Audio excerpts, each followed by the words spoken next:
Dr. Russ, one of the last questions. What is your understanding of how the giants came to exist after the flood? Maybe you can mention your stand of the flood. Was it global or local, and how that helps us to understand how the giants came to be after the flood? Well, what it tells you in Genesis 6 is that these sons of God came and had intercourse with the daughters of men. The flood wiped them out, but it says the sons of God came back and they did it again. And so this is why people are saying the fallen angels are involved to some degree. Because, yes, the flood wiped out the Nephilim, but it didn't wipe out these demonic individuals. So they came back. And that's one reason why we have God saying, okay, if you do this, you're going to the abyss. Now, one of the principles of God's dealing with reprobation is he limits it to the disease. I mean, you got this story in Acts 15 and 18, where God has a conversation with Abraham, and he explains to him, "We're going to take care of Sodom and Gomorrah. It's going to become completely reprobate. I'll make sure that Lot and his family are saved, but everybody else is reprobate." And then Abraham says, "Well, what about these Amorites on the hills with me? They're evil too." And God says, "Their evil has not yet reached its fullness. I will not touch them, but your descendants 400 years from now, they will deal with them." And so the point is, God always limits his surgery to the extent of the reprobation. He always leaves a healthy tissue. He doesn't destroy the healthy tissue. And this is what you see in 2 Peter 2.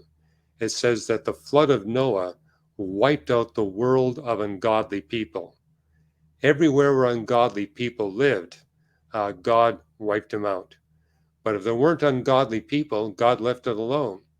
So I don't think Noah's flood had any impact on Antarctica.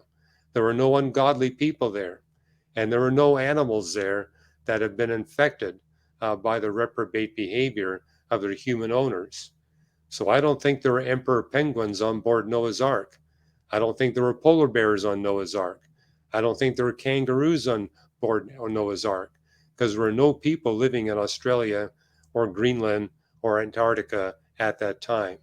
So what you see in navigating Genesis, the flood of Noah is universal, but it's not global. 2 Peter 3:6 also says the world that existed at that time was flooded. The fact that the word cosmos, the Greek word for world, is qualified tells us it's not the entire surface of planet Earth. And then you got Psalm 104, which talks about creation day 3, how God transformed our planet from a water world where there was only water on the surface to where we now have water and land masses. That's verses 6, 7, and 8. What it says in verse 9 of Psalm 104, once the land masses are in place, never again will water cover the whole face of the earth. And so that explicitly rules out a global flood. Now, this is important because I've discovered that the number one reason why non-Christian adults refuse to accept the Bible as the inspired inerrant word of God is because they believe the Bible teaches that the flood of Noah was a global event that was responsible for all the geological structures. And they say geology overwhelmingly tells us that's not true. Well, the Bible also tells us it's not true. The flood's not global. It's the world of ungodly people that was wiped out. And when you go to Genesis chapter 9, we notice that what you see in chapter 10 and 11 is that humans rebel against God's explicit command to Noah and his family. He said in chapter 9, okay, I told Adam and Eve, multiply and fill the earth. They didn't do it. I'm telling you, multiply and fill the earth. And what do you see in Genesis 11?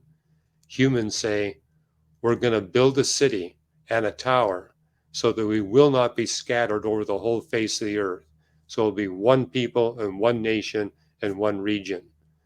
And God realized that's a prescription for a government to oppress its population. I look at Genesis chapter 11 as antitrust legislation. Multiple nations that compete with one another for citizens, which acts as a guard to prevent a single world government from oppressing its population.